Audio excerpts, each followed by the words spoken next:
Hello everyone, welcome to another review on the channel. This time it will be for Evil West. Evil West is as close as you can get to an old school linear action game as you can get in 2022. It's pure, unadulterated fun throughout its 12 to 15 hours campaign. Depending on the difficulty you choose, of course. It's an example of a game made solely for its combat and that actually delivers, unlike some game I just finished recently. I don't want to throw names, but you feel. Its combat system is brilliantly done, and it's only possible due to a conjunction of multiple factors, from expansive progression systems to enemy variety, placement, and good arena design. Let's see how Evil West does across the board, shall we? For NPCs and characters section, this is probably the least fleshed out section for Evil West, not in a bad way. The developers were confident that the combat system they created worked, and it was their main selling point. Now, it's not like the characters are bad, but they are very one-dimensional and the writing isn't very good. A good example of this is Jesse's Rentier, the main character. His sidekick is called Gravenor. He doesn't add much, and the few times he's on screen you never get to know him, besides his cursing and aggressive outlook. It's not just Gravenor, every character is given little development, background story or motivations. It all feels like they were jumbled together. I do love the setting, and if you don't take the writing too seriously, you'll grow to like some of the characters. The fantastic voice acting also helps make some of the moments in cutscenes more impactful, but it is for sure Evil West's weakest point. For the story, this is actually a dream setting for me, and it was what actually lured me in initially to this game. I mean, who doesn't like hunting vampires in the Wild West, right? From the very beginning, it seemed like the developers had a good idea with the story, but it never really goes anywhere. If I would have to describe it in one word, it would be serviceable. It does its job, but never fully commits into a path.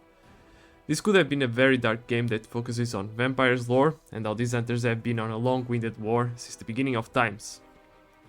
The game tells you that much, but most of the interesting bits and pieces are hidden away on the lore section of the game. They are never shown to you via cutscenes or via exposition on dialogue. Cutscenes are done superbly, and you can tell a lot of work went into them. If the developers committed seriously into delivering a gritty, gory story with a lot of character development and twists, it would have been very good. But altogether, what we have here is an okay story that doesn't try too hard, plot threads are predictable, and you'll see the twists a mile away before they happen. Overall, I still enjoyed it, but I left wondering what it could have been if the developers took more risks and fleshed out this world even more. It's a missed opportunity overall. Combat and difficulty. This is the core of Evil West, and its backbone. It's truly an amazing experience from beginning to end. It's fluid, weightful, fast, and chaotic. Everything you want in an action game, in my opinion. It isn't 100% a third-person shooter or a pure brawler.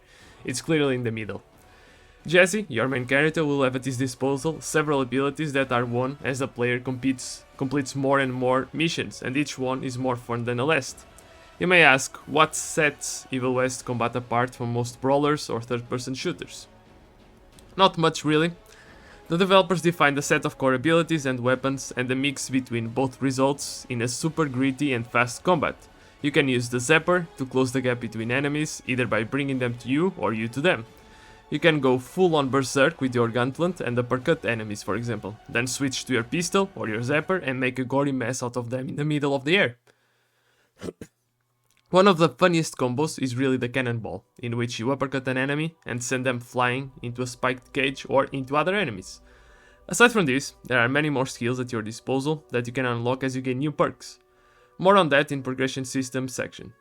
There is decent enough variety in weapons. The player can use a pistol, rifle, crossbow, a bomb stick that shoots grenades, a railgun, and finally, a flamethrower.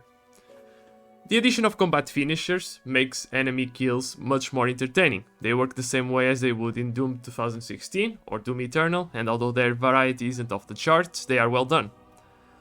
All of these are a must, at least on the hardest difficulty. If you are someone who likes to feel pain and misery, Evil difficulty is for you. Enemies hurt, there are more of them, and they have bigger HP pools. It's a true challenge, and as someone who finds recent From Software titles mildly easy, Evil West on its harder difficulty is no slouch. It will make you sweat, and use all the possible combos to kill arenas filled with enemies. In general, and whilst hard to describe, This is one of the most interesting combat systems I've had the experience of trying all year long. It's addictive due to how fast and fluid it can be and how many tools and abilities you have at your disposal. For the progression systems, the reason why Evil West combat works so well is due to how the progression systems are carefully outlined behind it.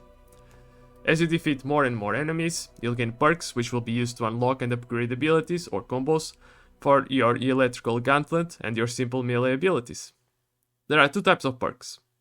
The ones you unlock as you level up, and other perks which are purchasable by using the game's in-game currency, which are called bucks, which you can use to purchase upgrades to weapons. Overall, very simple, but the variety of upgrades and the fact that these aren't simply stat boosts but new added features on top of ability or skill brings merit to the designers and makes the combat gorier, funnier and faster as you progress the game's missions.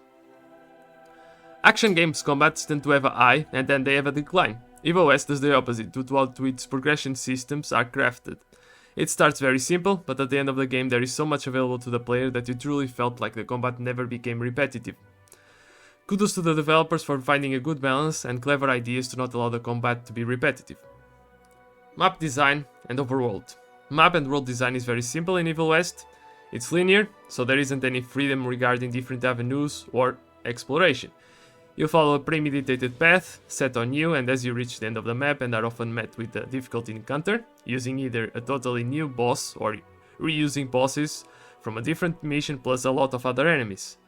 I don't think every game needs to offer the player freedom of exploration in huge maps. Linear games can be done well if the mission and map structure is well crafted. Environments are varied and they match what is happening in the story. You'll explore desert locations, swamps, gory and gross vampire dens, train stations, etc. Every map feels unique and well designed, no complaints here, nothing groundbreaking, kept simple and clean from the devs. Just a small note on performance. Despite early reports that performance was abysmal, surprisingly on my end I didn't have a single stutter or frame drop, not even a crash. The game runs smoothly on 4K with medium settings, nothing to point out here, at least in my end. Now, positives and negatives. Evil West is a throwback to the old school action games. Its combat system is super refined, fluid, fast and handcrafted to be fun. There is really never a dull moment when you are smashing, punching, electrocuting and shooting enemies in Evil West. If I would have to single out a negative, albeit small, would really have to be the story structure and writing. I feel like it could have been so much more, and it's kind of a disappointment when the setting is so rich and ripe for a fantastic storyline. Final thoughts and a score. Evil West's price is steep, but I do believe if you like action-packed brawlers, mixed with some third-person shooting, the €50 price can be justified, especially with the new Game Plus mode, which offers an even tougher challenge, spicing the combat even more. Although there are no branching paths or choices to be made in its story, I believe multiple playthroughs would still be desired if you enjoyed the combat as much as I did. If you are in it for the story, or the combat didn't catch your eye, I say wait for a sale, and when the game is around 15 to 20 euros, go for it, as with that price you'd get basically €1 for 1 hour played ratio. Overall, a really nice surprise, and I hope this franchise has a sequel in the future. That's a wrap, guys. Hope you enjoyed this review. If you agree, or if you don't agree with my view, let me know in the comments. Like and subscribe if you enjoy the content I put out every week. Thank you, and have a good one.